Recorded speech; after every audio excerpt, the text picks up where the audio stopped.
Bonjour, alors je m'appelle Monique Larochelle.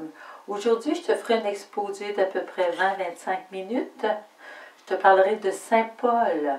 Saint Paul qui dit « Le Fils de Dieu m'a aimé et s'est livré pour moi ». Paul nous raconte son témoignage et c'est une partie de son témoignage où il prend conscience qu'il a été aimé. Deuxièmement, je ferai un commentaire avec l'aide de ses lettres, spécialement celles aux Romains, mais aussi celles aux Éphésiens, aux Philippiens. Et puis, avec comme arrière-fond sa rencontre avec le Christ Jésus qu'il a faite sur le chemin de Damas. Et il était jeune à ce moment-là, 25 ans, et cet amour du Christ Jésus l'a saisi et va le faire vivre toute sa vie. Et ensuite, va le faire missionner. Il nous dévoile son cœur quand il nous dit « Le Christ m'a aimé, le Fils de Dieu m'a aimé et s'est livré pour moi ». Alors, j'ai fait un lien avec ma rencontre avec Jésus, avec la rencontre avec plusieurs personnes dont j'ai écouté les témoignages. Donc, on reçoit une lumière, oui, mais surtout, on reçoit un amour qui remplit notre cœur.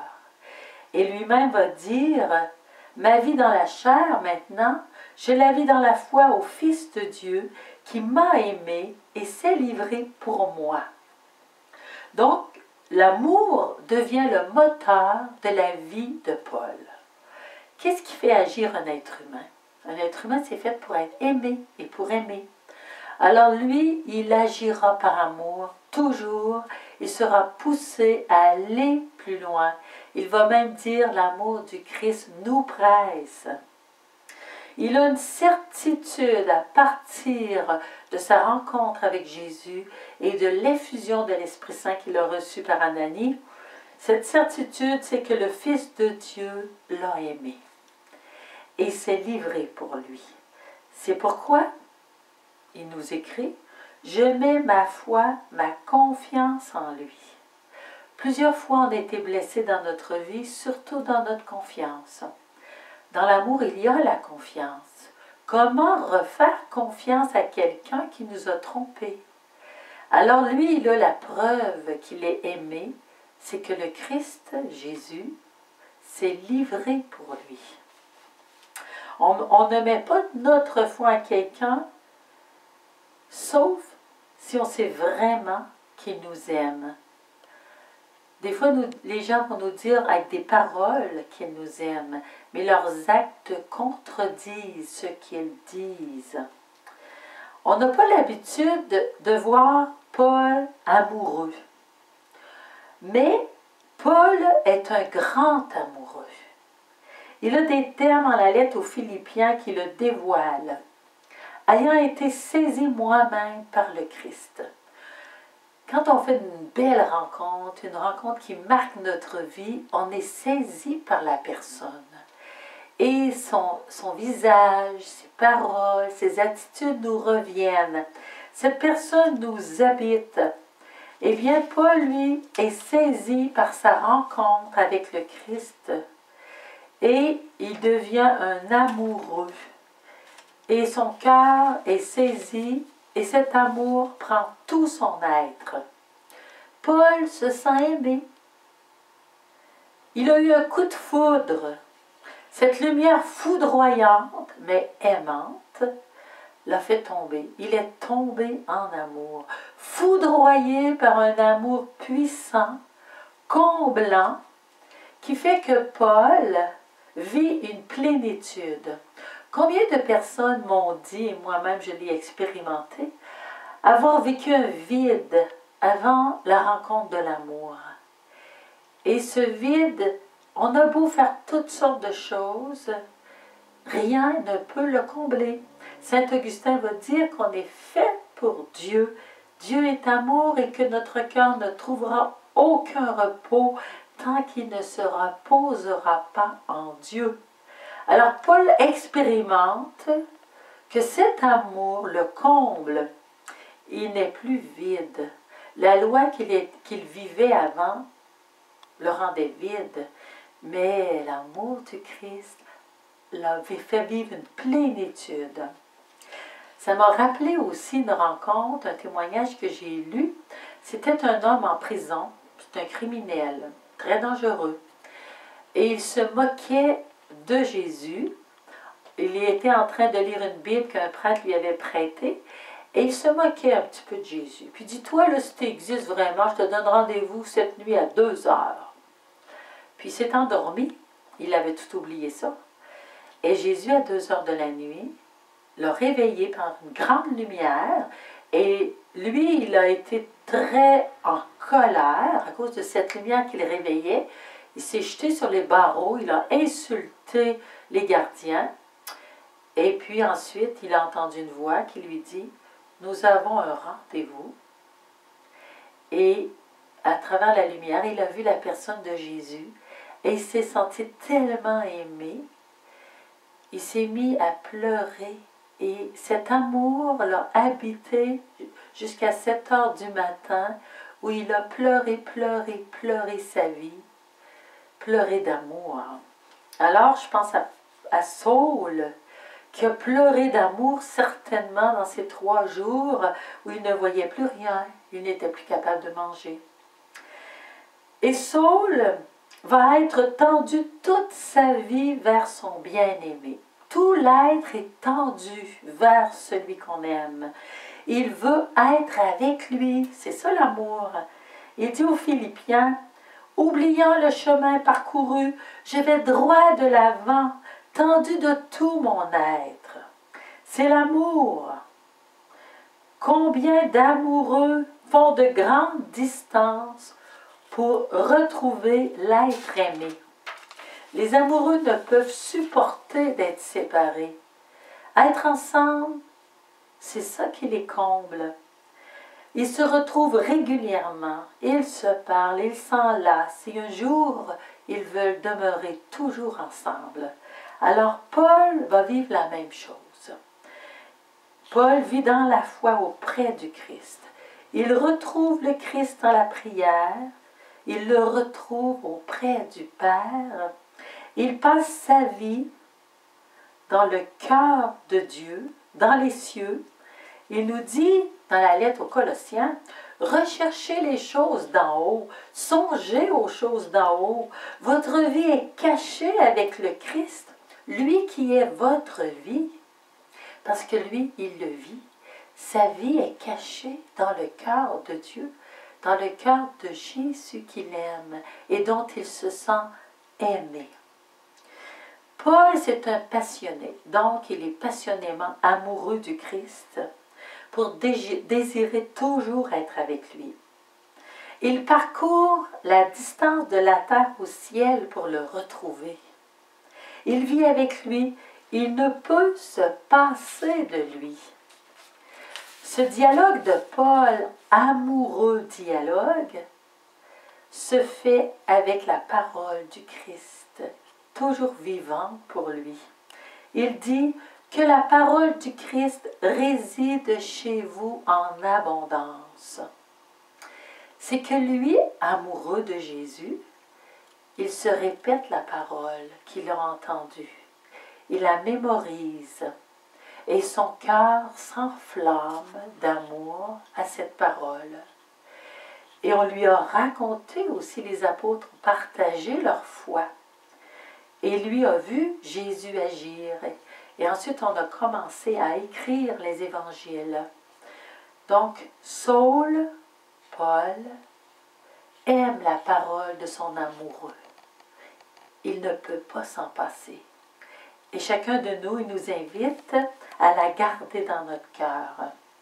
Quand on est amoureux, on se remémore la parole de l'autre, ses actions, ce qu'il a dit. Mais moi, en tout cas, j'étais comme cela.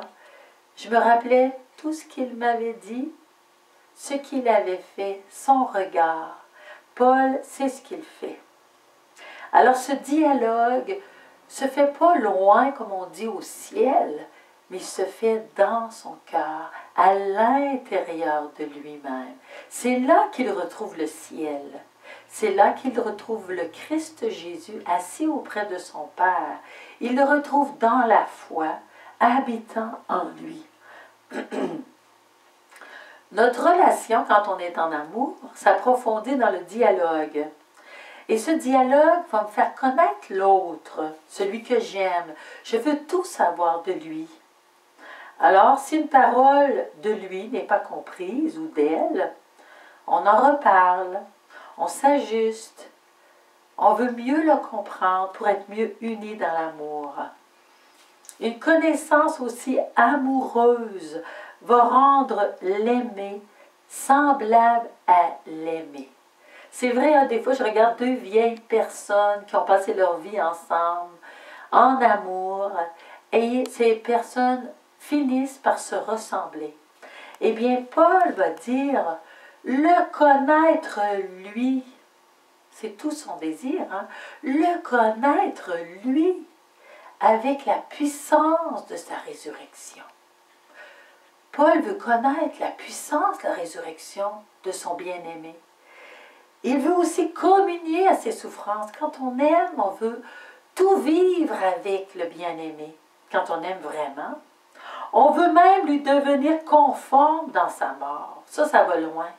Je veux mourir avec lui, je veux mourir comme lui, de la manière qu'il a faite, afin de parvenir à ressusciter d'entre les morts. C'est son but, parce que Paul veut ressusciter avec le Christ, comme le Christ, pour le retrouver. L'amour fait que celui qui est aimé, saisi par l'aimer, va s'approprier la vie de l'autre, va tout aimer dans l'autre en le connaissant sa vie. Le Christ Jésus, le Fils de Dieu, lui, il est parfait. Les humains sont imparfaits, nos amours sont imparfaites. J'aurais beaucoup à accueillir les faiblesses de l'autre, ses infidélités. J'aurais beaucoup à pardonner dans mes amours. Paul, amoureux du Christ, va aimer la puissance de sa résurrection parce que cette puissance d'amour va pouvoir le rendre semblable à son Dieu. En effet, entre une créature et son Créateur, il y a une grande différence. Entre Dieu et l'être humain, il y a une immense différence.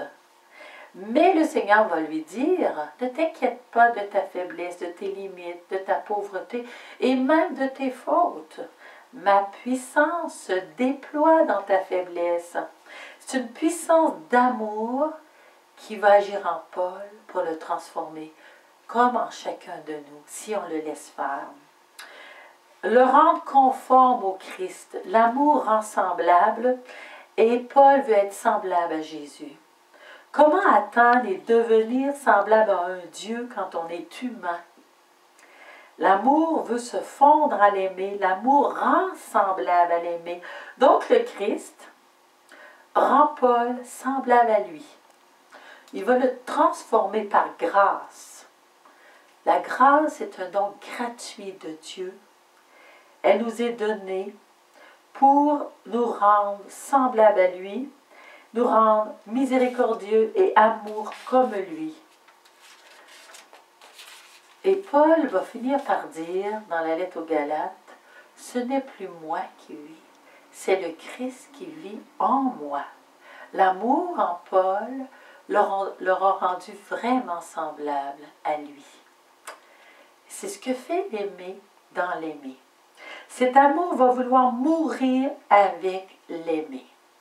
Amour pour amour, don pour don, tendresse pour tendresse. Et Saul va vouloir mourir comme le Christ pour aller retrouver le Christ. Pour moi, certes, dit-il, la vie, c'est le Christ. Et mourir représente un gain. J'ai le désir de m'en aller et d'être avec le Christ. Et il va l'attendre. Comme une épouse attend son époux qui est parti faire des affaires. Eh bien, Saint Paul va aussi attendre le Christ. Mais avant, Il veut lui devenir conforme dans sa mort, car Paul a été saisi d'amour à cause de la mort d'amour du Christ. Il s'est livré pour moi. Paul est un amoureux du Christ crucifié. Il s'est livré pour moi. Alors moi aussi, dit-il, je veux mourir d'amour. Et on sait que Paul va mourir vers l'âge de 65 ans à Rome. Il aura la tête coupée. Il aura été heureux de donner son sang et sa vie.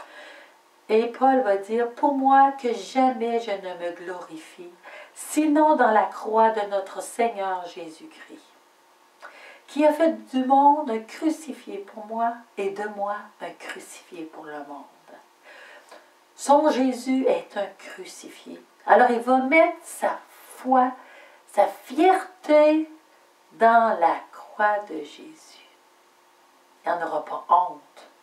Pourtant, il y aurait de quoi avoir honte. Ce sont les esclaves qu'on crucifiait, c'était la mort la plus infâme. Mais lui, il élève la croix de son Jésus comme le signe de l'amour que Jésus a eu pour lui. Paul est passé dans le bien-aimé. Il vit dans celui qu'il aime et dont il se sait tant aimé. Ma vie je la vis dans la foi au Fils de Dieu qui m'a aimé et s'est livré pour moi. Alors il prend conscience que cet amour le rend vainqueur de tout. Dans cet amour, il n'y a plus de condamnation. Si je suis dans le Christ, je suis vainqueur du monde. On dit que les amoureux ont des ailes. Ils se sentent capables de tout entreprendre. Ils quittent leur famille, leur pays, ils endurent des souffrances et des revers afin d'être avec leur bien-aimé. Avec lui, ils peuvent se battre. Paul, lui, se sent vainqueur à cause de l'amour dont il se sent aimé. Il écrit aux Romains, « Avec ceux qui l'aiment, Dieu collabore en tout pour leur bien. » Pourquoi avoir peur? Nous sommes aimés de Dieu. Il prend soin de nous. Et il dit, lui, il n'a pas épargné son propre Fils, mais l'a livré pour nous tous. Le Christ m'a aimé, il s'est livré pour moi. Si le Christ et son Père sont pour moi, qui sera contre moi, se dit-il? Qui me condamnera à cause de mes faiblesses, même de mes fautes? Qui se fera l'accusateur de ceux que Dieu a élus? Paul dit aux Éphésiens, Dieu nous a élus dans son Fils pour reproduire son image. Va-t-il nous abandonner? Il nous a prédestinés, il nous a appelés, il nous a justifiés, il nous a même glorifiés. Alors quand on se voit, quand on est des amoureux, on ne veut pas être séparés. Et il va terminer l'hymne qu'il écrit aux Romains. Il y a eu des rois qui ont choisi d'épouser l'élu de leur cœur, même si elle n'était pas de leur rang.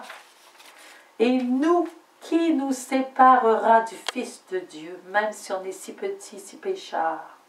Il nous a aimés alors que nous étions pécheurs. Mais qui nous séparera de l'amour du Christ? La tribulation, l'angoisse, la persécution, la faim? Non. En tout cela, nous sommes les grands vainqueurs par celui qui nous a aimés. Le Fils de Dieu m'a aimé et s'est livré pour moi. La preuve que Dieu nous aime, c'est que le Christ, alors que nous étions encore pécheurs, est mort pour nous. Alors pour que nous vivions pour lui. Soyons amoureux comme Paul. Apprenons à rendre amour pour amour et à se laisser aimer par celui qui nous aime tant. Amen.